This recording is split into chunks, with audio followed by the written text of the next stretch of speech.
this week on the Honey Break Experience.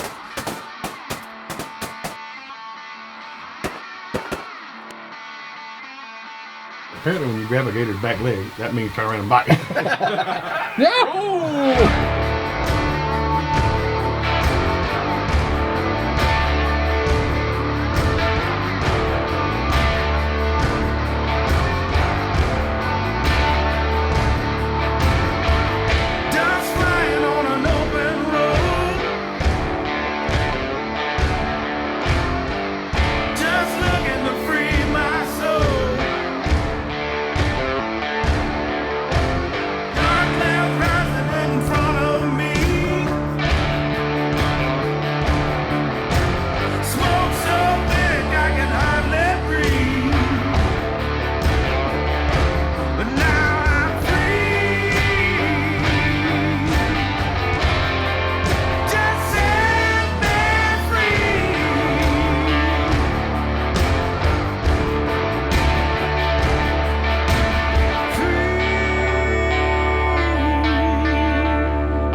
Hey Mark, you going some W kills today, going for 2? I'm speechless. I'm just speechless. To feed one of my brothers to throw that at me this time of morning, you know? Going for 2 this morning. I'm going for 2. I'm not going to cull anything today. I'm going to go and shoot them. Yeah, we're going shooting. Shooting today. Don't take as many shells, you're only going for 2. I didn't care before yesterday. Okay. I had brought 3 of them back. 25%? Today's a different day. You know, duck hunters are eternal optimists. Tomorrow's always going to be better. But having a change in the weather, whether it be cold front coming through from the north or south wind blowing in, blowing up ducks from the coast. But our problem is dead still in the morning. About 11 o'clock, the wind goes and gets up to 8 to 10. But it's 0 and light and variable every morning in daylight. I believe we're going to get them. Eternal optimists always look at the best of everything. So we were looking at today to be that kind of change, you know, to give us new birds, even though there might have been birds that already passed us, to give some new birds back to the area that we can work in and get them to do what they're supposed to do. I may do like Landon, I may kill something. All right. I learned from you yesterday, I watched you. Team Reel's coming at you.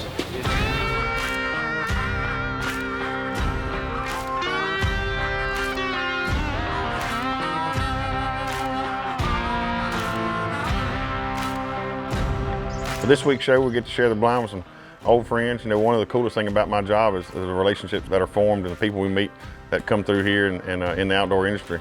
A lot of writers, a lot of musicians, icons in the outdoors. And this week, we're going to have Matt Coffey and some outdoors writers group from Ducks Unlimited. I'll get to see T. Eddie Nickens again and meet Doosan and Brad from Winchester. Our business is a service business, it's relationships. What better place to get to know somebody is sharing a duck blind with them. You know, we got there this morning, the blind was very nice, big and roomy. The sun came up in the east behind us, so there's no shadows. We didn't have to worry about any of that. What happens like when the sun rises in the northwest? Does that really mess you up for me? If it ever did that, we'd be screwed. I'm just wondering. But You're professional. I think that kind of thing into a the good news is, if that happens, we probably won't be duck hunting that day.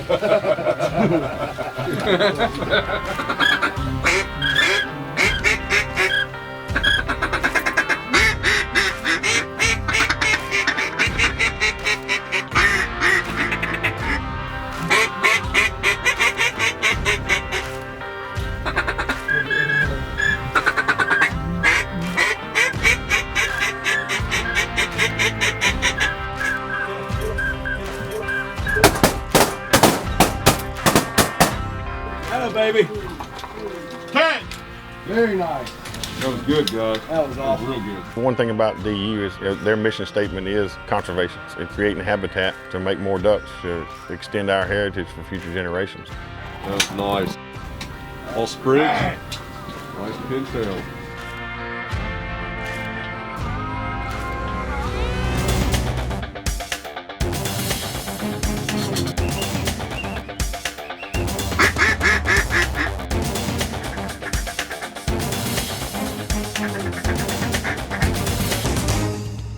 Honey Break Experience is brought to you by Bandit, innovations in hunting and outdoor gear. Mojo, if it ain't magic, it ain't mojo. This is the Honey Break Experience.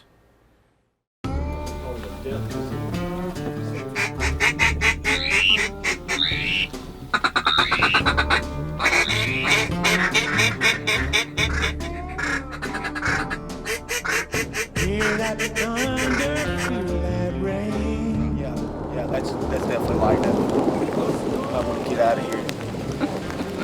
But we're not, we're gonna kill him. And I've got no room. Today was a different piece of the pie than we had yesterday, which was super foggy, but we had some wind, we had some rain, and that played to our advantage today. A lot of duck hunters think that cold, rainy, and miserable weather makes the ducks fly more. Well, what we found here at Honey Break, the bluebird days, the day after the front or a couple days before the front, to me, those are the best days. And of course, we got a good rainy day, and it's just not the best conditions for here, but doing what we do every day, we're gonna make the best of whatever situation we have. We were getting birds a little bit closer. They wanted to work a little bit better. You could really tell when that wind died down this morning, the birds kind of took it easy, kicked back, but we just had a little bit of puff of wind come back up and those birds were in the air and they were interested. Cam's back.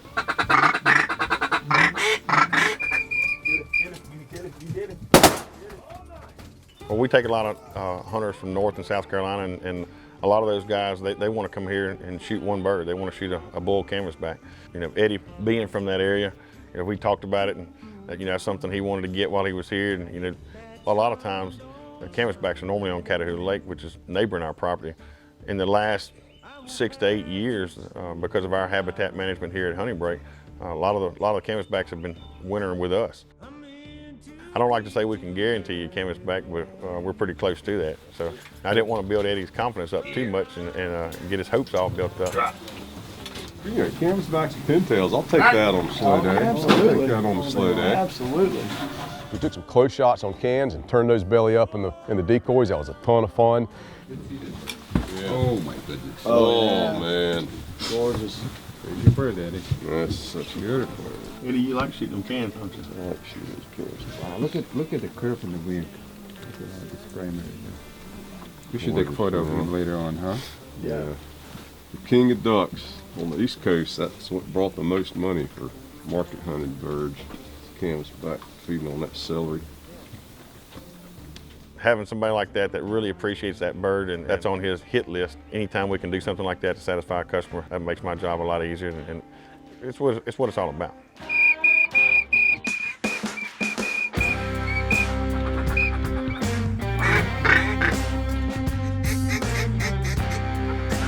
And we had some singles that would work, and they just almost commit.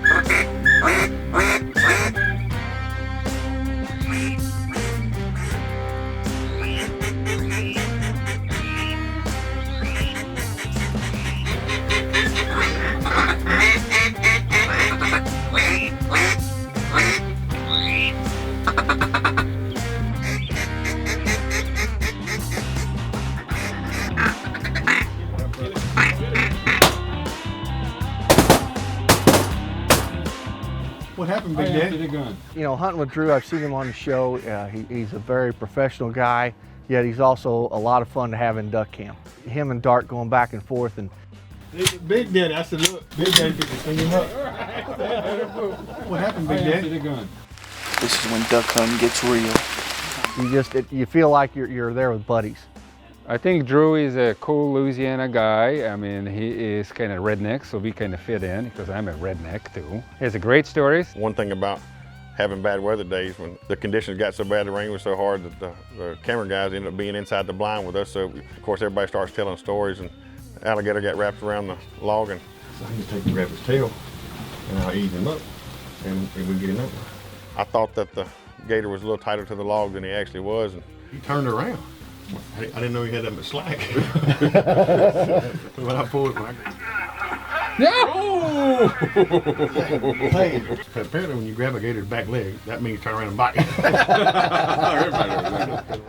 The Honey Break Experience is brought to you by Honey Break Lodge and Outfitters, the experience of a lifetime. Gator Tail, taking you places you never thought possible. This is the Honey Break Experience.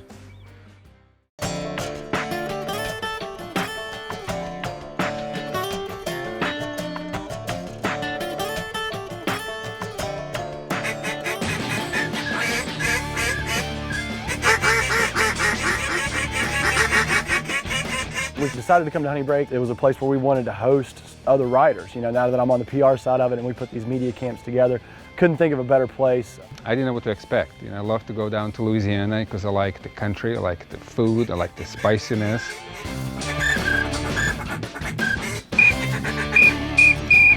We were just kind of kicking back and enjoying ourselves. You look up and all of a sudden, Guys, lit right there on the right corner. they got birds with their wings cupped and everybody's scrambling to the shotguns. Get him, kill them all, kill them all.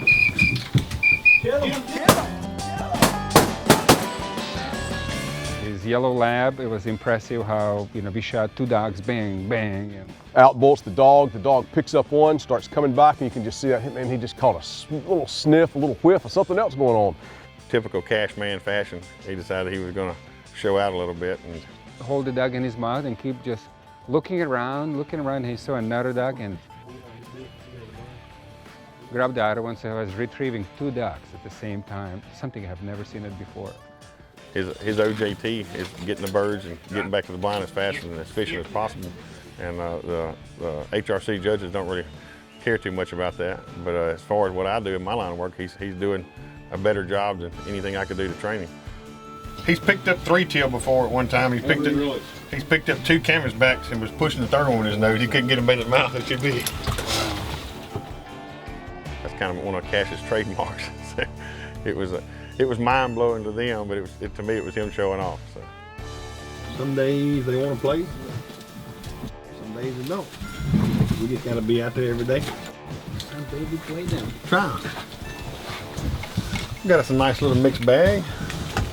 A little bit less than what we expected. I was hoping this weather pattern was gonna change them a little bit, but it didn't. So we'll go back, get some dry clothes on, regroup, come back tomorrow. Honey Break Gun Dog Tip, brought to you by Avery, first and forever. Mr. Joe, another big question we get asked all the time is people call and they say, I just bought a puppy 7 weeks old. When should I start? And what should I expect? So just explain a little bit about that. I know y'all at Champion Retrievers sell hundreds of puppies. Well, I tell you, I get a lot of people ask me, they said, when do I start training them? I start training my personal dogs at 8 weeks old. But I tell them, what to do. And what to do is I tell them, take your little paint roller and throw it 2 little retrieves a day, And that's all you want to do, because if you throw too many, you're going to take it out of the dog. And what you want to do at that time is you want to build a desire. Now, if the puppy goes pick it up and takes off running with it, that's fine. You can expect that, it's a puppy, But the only thing you want to do is you want to build a desire to retrieve in that puppy. Once the puppy is old, you can't put desire in it. You have to build it when he's young. So I start off in the hallway in my house. And like that, it can't go nowhere if it decides to run away from it. So put it up when the dog's biting for it and jumping for it, and you'll have done a good job that day for it. You want them steadily. When you put it back in this kennel, it's wanting more. Exactly. So the next day when you break it out, it's wanting to go good. Start when they're young, real young, and like that, by the time they bring them to me, these dogs have learned how to learn, and and they take their training real well. Yeah, so that there's videos out there and methods, and I like the Bill Hillman method. It seems like a solid method. You can start out at a puppy stage, and then if somebody, in my opinion, goes through that and then decides to either do it themselves or send to somebody like you, a pro trainer, I believe they took the right steps to get that dog to come to you. Oh yeah, I use that program myself. I get dogs in at 4 months old, and I don't take them earlier than that, because they do their bonding from 12 to 16 weeks. And after they bond with their owner, then I take them in. And I start with the Bill Hillman program, and it really works well. Yes. Well, that's your Honey Break Gun Dog Tip of the Week. Please submit your training questions to our partners at Avery.com. And if we select your question on TV or our website, we'll send you a Bandit Avery care package. For more gun dog tips, head on over to honeybreak.com or find us on Facebook, Instagram, or Twitter. The Honey Break Experience is brought to you by War Eagle, built for hunters who love to fish. Mossy Oak, it's not a passion, it's an obsession. This is the Honey Break Experience.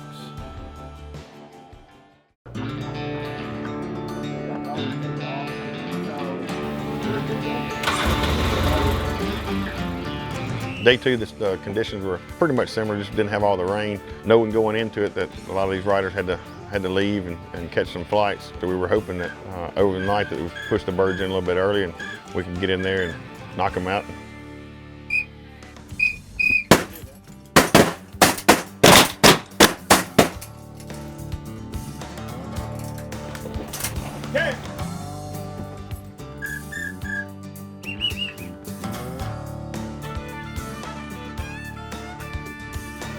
Watch him on the left, guys. Come back in.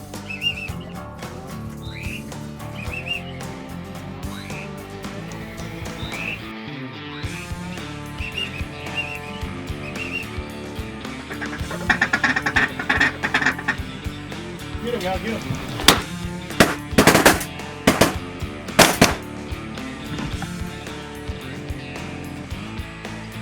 Now you're gonna need a boat. Matt's sitting there, he's steady watching his watch and then trying to make sure these guys catch their flight. About that time, as luck would have it, we had one old mallard come in there.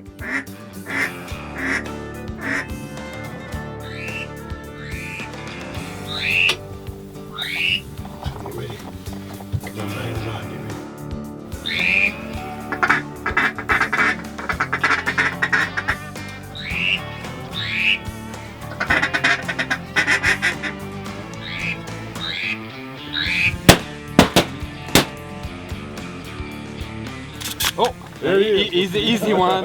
You mean that one? You mean that one? They would all do that. Make my job a lot easier.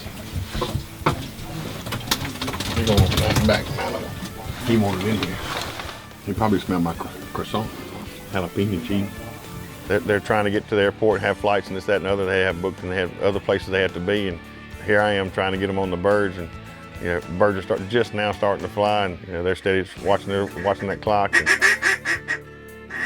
had a few more come in, lit them just outside the decoys, and then it was on. Then they started coming in, and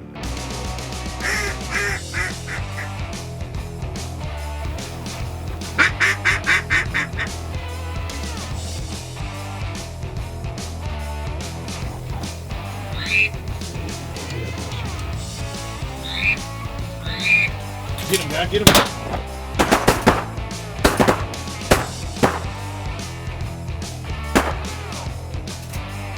Well, with hunting and being in my blood, and my passion for putting the birds in the decoys, if you've been fighting a couple hard days and you finally get the flight birds that you need.